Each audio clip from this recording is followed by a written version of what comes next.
What is happening? J Gamer Dude here, and I just recently finished watching Denki-gai no Honya-san, and so I'm going to be doing like sort of a quick review, thoughts on it, and kind of just share that with you guys. So essentially, Denki-gai no Honya-san follows an intrepid cast of characters that work at a bookstore called Denki-gai, and that's where the name comes from, because Denki-gai is the name of the store, and Honya-san is kind of like, well, Honya, it means bookshop.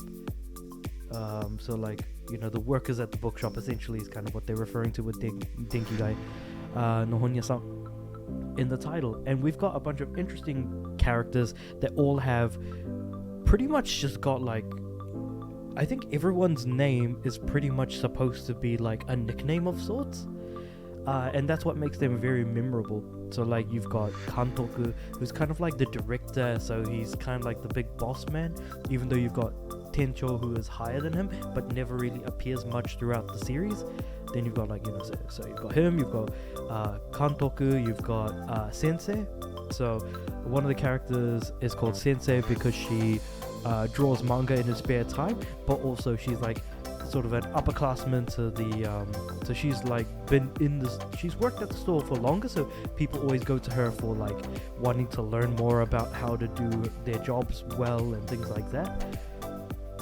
Then you've got like sommelier, who is a literal sommelier when it comes to manga. So like everyone goes up to him and asks him for like manga recommendations. He then just looks at people for like 2 seconds and says, "This is the manga for you," and then somehow just, you know, bang up job every single time on his recommendations. You know, you've got Fugaru, who's really into zombies, and of course, if you know Fu from the word Fujoshi, then you kind of know where the Fu in Fugaru comes from. Fu meaning rotten. So generally, people who are, so Fujoshi refers to kind of women who are into sort of BL or sort of like messed up stuff like that. But Fugaru is into zombies and likes zombies too much. Likes or hates, I can't really tell half the time. And yeah, and then you've got like say Umio. What other characters have we got? We've got Umio, Fugaru, Sommelier, Sensei, Kantoku. You've got a lot of like really memorable characters.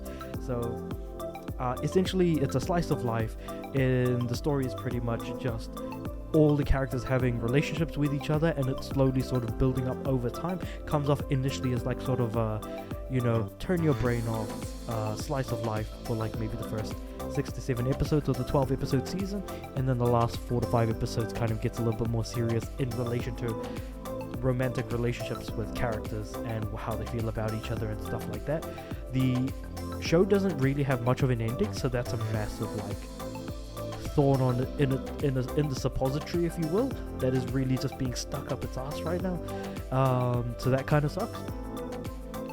Otherwise, it is a genuinely entertaining show with like a lot of varying degrees of like characterization thrown all over the place, so everyone feels genuinely unique and feel like real people, albeit more sort of comedic stereotypes of people at times. The opening to the show is really nice to listen to, and I don't think I ever really skipped it, maybe once for like the second to last episode. But the ending theme, I never skipped. I sat through the whole thing every single time. It is nice to listen to. I don't know if I want to call it good or very good, but I definitely was not disappointed by the ending. God, I still have it like sort of playing in my head as well right now as I'm talking about it. And just the unique animations and the way Sensei is trying to like fight with the mascot that appears at the beginning of the end theme instead of thing, yeah, end theme. But yeah, so it's a really fun show. It's one of those turn your brain off and just enjoy it, so don't expect anything too deep from it. I know that the source material obviously goes for much longer, and at the end of the series they do say, you know, Denki-gai will still be going in its original source material, even though this is the last episode of the series, which they say at the beginning of the last episode, so there is that as well. All in all, I had a fun time watching the show. The very cutesy art style you would imagine would be a draw against it, but it actually helps make the characters feel so much more familiar and cozy to watch their interactions. You kind of feel like you're one of them, one of the employees at Denki-gai, albeit like sort of a backseat kind of individual who's quiet and kind of watching everything from like in almost a stalkerishly way, which is kind of scary to describe, but you kind of get the idea. They kind of like welcome you in as the viewer, which is nice. I think, yeah, there's nothing more for me to really say. I'm putting this into Mal as a 7 out of 10. It was a good show. When I try to think of things that kind of let it down, again, it doesn't have an ending, which was a massive, again, thorn in the suppository, if you will.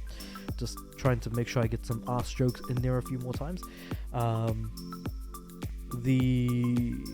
And some aspects do feel a little bit rushed, especially in the second half. And yeah, the ending not being satisfactory enough, I just feel like hurt it far more.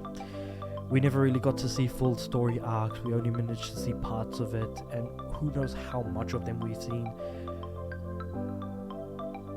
But yeah, and also I kind of wish that the opening was a bit more of a banger, because the ending puts the opening to shame a little bit.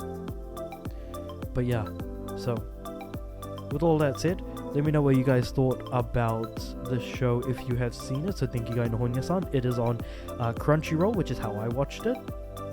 Comment below about your thoughts. Let me know what you guys think of my reviews, if you think I should do things a little bit differently, if I should add more context or content, because I feel like I'm trying to say as much as I can without going to spoilers, but I feel like I'm sometimes missing things like talking about the endings and openings and things like that. Like the review if you liked it, dislike if you didn't, and subscribe to the channel, because I'd like my videos to go out to, again, more people on YouTube. What with it being such like a massive website where lots of different people, different walks of life from different countries come from. I do appreciate the dude from Mexico who subscribed recently and commented. Big ups to you. But yeah, with all that said and done, I'll see you guys next time.